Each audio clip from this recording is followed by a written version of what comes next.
எங்கள் கருமாரியம்மா திரிசூலம் ஏந்திடுவாள், திருநீரு அணிந்திடுவாள், திரிசூலம் ஏந்திடுவாள், திருநீரு அணிந்திடுவாள், தீராத நோயெல்லாம் தீர்த்திடுவாள் கருமாரி. சரவிளக்கு சுடர்விடவே சாற்றிய மாலை எல்லாம் குருமறைக்க,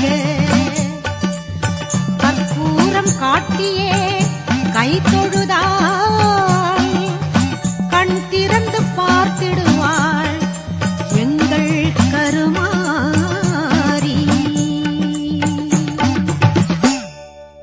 கிங்கிணு கிளுகிழுக்க, கால் சலங்கை சலசலக்க, உடலெல்லாம் சிலு சிலுக்க, உன் சிரிப்பொலி கேட்குதம்மா.